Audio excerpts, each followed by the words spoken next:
Boker Tov, il est 8h heure de Jérusalem, 7h heure de Paris. C'est l'heure du premier journal d'information ce matin sur Studio Kalita, relayé sur les ondes de Radio J.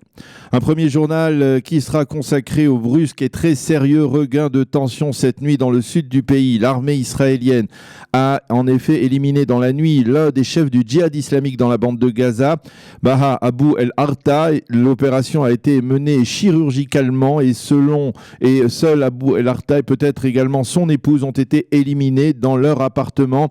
Selon le porte-parole de Tzahal, Itai Zilberman, Abu el-Arta était responsable direct de plusieurs attentats anti-israéliens et de nombreux tirs de missiles et de roquettes en direction du territoire israélien depuis les 2 dernières années. Toujours selon le porte-parole de l'armée israélienne, il projetait également de nouveaux attentats et était considéré comme, je cite, une bombe à retardement. Cependant, le porte-parole a affirmé que cette opération n'annonçait pas le retour à la politique des éliminations sommaires des dirigeants intégristes palestiniens dans la bande de Gaza. La riposte du djihad islamique à cette élimination n'a pas tardé. Depuis le milieu de la nuit dernière, le mouvement terroriste envoie des roquettes et des missiles dans le pourtour de la bande de Gaza. Depuis 2 heures, il tire également des missiles en direction des grandes villes du sud d'Ashkelon et d'Ashdod. Et il y a 1 heure, l'alerte rouge a également été déclenchée à Rishon LeZion et à Holon, c'est-à-dire dans la proximité sud de Tel Aviv. La défense passive israélienne a donné des directives très claires et très précises aux habitants, les appelant à se réfugier dès le déclenchement de l'alerte rouge vers les chambres blindées. Les établissements scolaires du pourtour de la bande de Gaza, de l'ouest et du centre du Negev sont fermés aujourd'hui. Les habitants de ces régions sont priés de ne pas se rendre au travail ce matin. Dans la partie du pays au sud de Tel Aviv, il n'y aura pas de cours, mais uniquement dans les établissements scolaires qui ne disposent pas de bâtiments en dur. La défense passive a également ordonné l'ouverture des abris publics à Ashdod et à Ashkelon.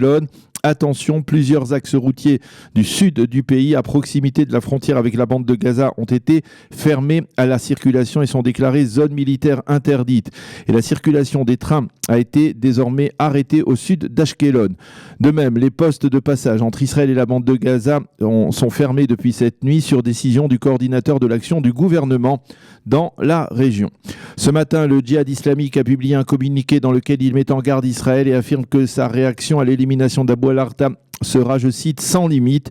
Il a annoncé qu'il était responsable des tirs de cette nuit vers Sderot et vers le sud du pays et qu'il avait proclamé l'état d'urgence dans la bande de Gaza.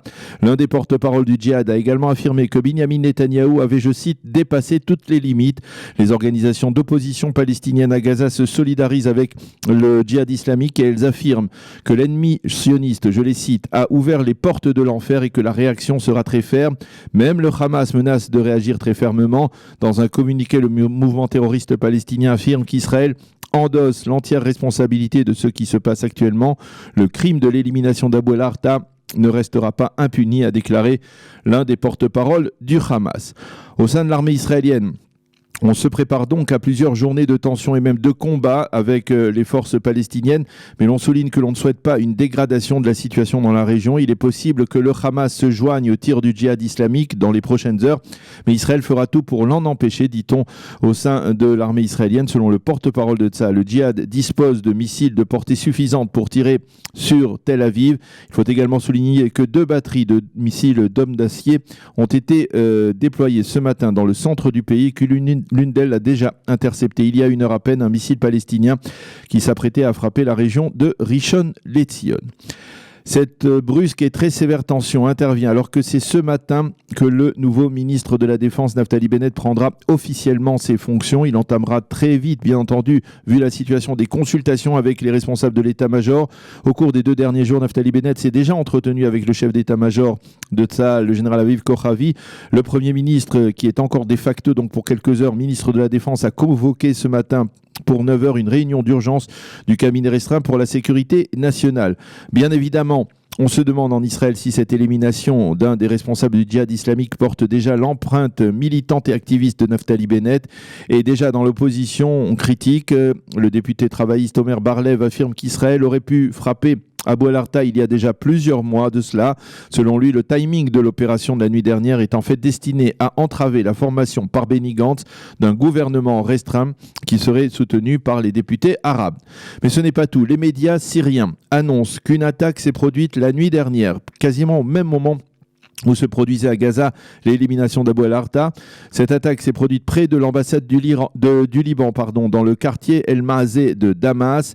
Il y aurait des morts et des blessés. Selon le site d'information de Hezbollah, cette attaque était destinée à éliminer Akram El-Hadjouri, le bras droit du leader du djihad islamique Ziad Nahla, qui est en contact direct avec la branche armée du mouvement dans la bande de Gaza. Ces deux opérations à Gaza et à Damas, bien que la seconde n'ait pas été revendiquée par Israël, pourrait donc avoir été coordonnée en Israël afin de porter un coup dur, peut-être même fatal, au djihad islamique, qui est considéré côté israélien comme le bras avancé de l'Iran dans la bande de Gaza et l'une des principales sources de tension dans la région. Voilà donc pour ces informations. Je vous rappelle donc des alertes rouges répétées au cours des dernières heures dans le sud du pays et même dans la région de Tel Aviv, dans le sud de Tel Aviv, à Holon et à Rishon LeZion.